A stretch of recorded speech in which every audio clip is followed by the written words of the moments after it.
Hello everyone welcome to Hollywood commentary. நான் உங்கள் கமலேஷ். இந்த வீடியோவில் ரீசெண்டாக ரிலீஸ் ஆன மேடம் வெப் மூவி எப்படி இருக்குது அப்படிங்கிறத பார்க்க போகிறோம். மார்வல் ஃபேன்ஸ் இந்த படத்தை பார்க்கறதுக்கு முன்னாடி எதையத்தை கொஞ்சம் ஸ்ட்ராங்காக ஆக்கிக்கோங்க. ஏன்னா இந்த படத்தை பார்க்கும்போது எனக்கு என்ன ஃபீல் ஆகிடுச்சுன்னா, ஏன்டா மார்வல் இப்படி கொலை பண்ணுறதுக்குனே இந்த மாதிரி படத்தை வந்து எடுக்கிறீங்களா அப்படின்னு தான் எனக்கு தோணுச்சு. சோனி எதுக்கு இந்த மாதிரியான ஒரு படத்தை எடுத்தாங்க அப்படின்னு வந்து எனக்கு ஒன்றும் புரியவே இல்லை. ஆனால் வந்து அந்த மார்வல் புக்கிலேயே வந்து அந்த ஸ்பைடர்மேன் வந்து லிங்க் பண்ணுற மாதிரி நிறைய கதை இருந்தாலுமே வந்து அந்த ஸ்பைடர்மேன் அப்படிங்கிற கேரக்டரே வரக்கூடாது அப்படின்னு வந்து இந்த படத்தை வந்து எடுக்கிற மாதிரி இருக்குது. மார்வல் காமிக்ஸில் வந்து ஸ்பைடர்மேன் லிங்க் பண்ணுற மாதிரி நிறைய ஸ்டோரி இருந்தாலும் இங்கே ஸ்பைடர்மேன் கன்ஃபார்ம் வந்து இந்த படத்தில் வந்து வரவே கூடாது அப்படின்னு வந்து இந்த படத்தை வந்து எடுத்துருக்காங்க. அதனாலே இந்த படம் வந்து ஏதோ ஒரு மார்வல் மூவி பார்க்குற மாதிரி எனக்கு வந்து ஃபீல் வந்து வரல. ஏதோ வேற ஒரு ஸ்டோரியில் வந்து ஸ்பைடர்மேன் வந்து காப்பி பண்ணி வேறு படம் இருக்கிற மாதிரியான ஒரு ஃபீலிங் தான் வந்துச்சு. இந்த படத்தோட பாசிட்டிவ்னு பார்க்குறத விட இந்த படத்தில் வந்து நெகட்டிவ் தான் அதிகமாக இருக்குது. அதெல்லாம் பார்க்கறதுக்கு முன்னாடி இந்த படத்தோட ஒன்லைன் ஸ்டோரி என்னென்னு பார்த்துடலாம்.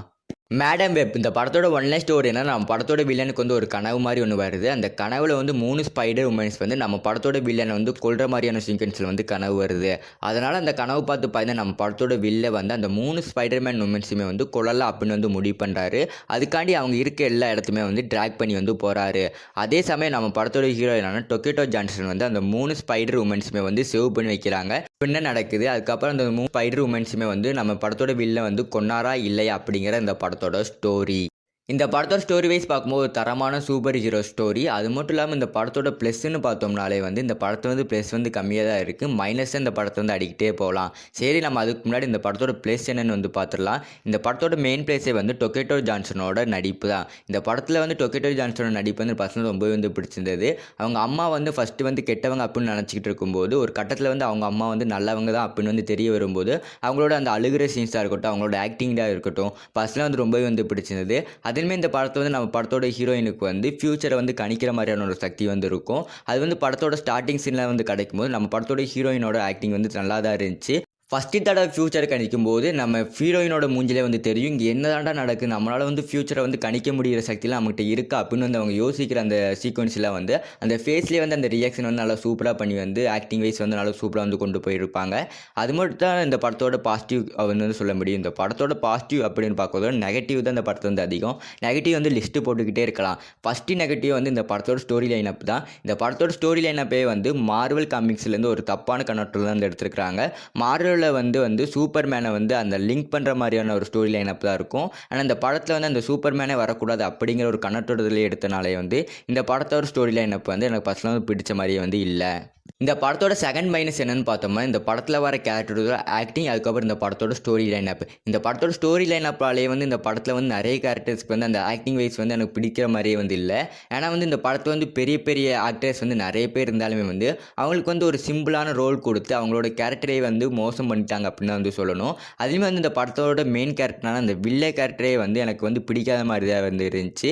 அந்த வில்லனுக்கு வந்து ஒரு ஃப்ளாஷ்பேக் சீன்ஸ் வந்து வச்சுருப்பாங்க. அதுக்கப்புறம் நம்ம படத்தோட வில்ல வந்து அந்த 3 ஸ்பைடர் உமன்ஸுமே வந்து கொல்ற ஒன்று சீக்வன்ஸ், இந்த 2 சீக்வன்ஸ்லாம் இந்த படத்தை வந்து வச்சுருப்பாங்க. பெருசாக வந்து இந்த படத்தில் வந்து வில்லனுக்கு வந்து அந்த ஸ்டோரி லைனப் வந்து ஸ்ட்ராங் இல்லை அப்படின்னு தான் இந்த படத்தோட ஸ்டோரி லைனப் வந்து சொல்லி தான் ஆகணும். ஆனால் இந்த படத்தில் வந்து அந்த வில்லனுக்கு வந்து முக்கியத்துவம் வந்து கண்டிப்பாக வந்து கொடுக்கல.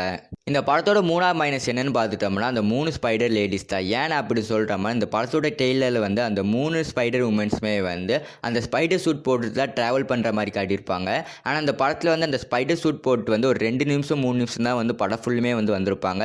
மித்த எல்லா நேரமே வந்து ஒரு நார்மலான ட்ரெஸ் போட்டு தான் வந்து படம் ஃபுல்லுமே வந்து ட்ராவல் பண்ணியிருப்பாங்க.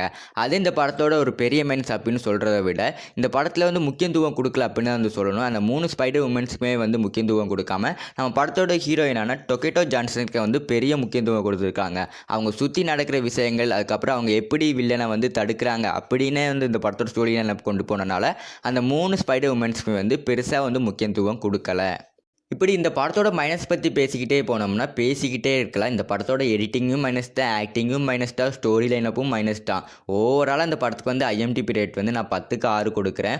ஒரு சூப்பரான ஒரு ஸ்டோரி இல்லை ஒரு மூவினா வந்து இந்த படத்தை வந்து சொல்லவே மாட்டேன். ஒருக்கா ட்ரை பண்ண வேண்டிய ஒரு சூப்பரான ஒரு சூப்பர் ஹீரோ மூவின்னு வந்து இந்த படத்தை வந்து சொல்லிக்கலாம். மார்வல்லே வந்து எடுக்கப்பட்ட ஒரு மோசமான மூவின்னு வந்து இந்த படத்தை வந்து சொல்லலாம். ஏன்னா மார்வல் காமிக்ஸில் இருக்கிற மாதிரி வந்து இந்த படத்தை வந்து எடுத்திருந்தா கூட ஸ்டோரி லைனப் வந்து ஒரு எல்லாத்துக்கும் வந்து பிடிக்கிற மாதிரியான ஒரு ஸ்டோரி லைனப்பாக இருந்திருக்கும்.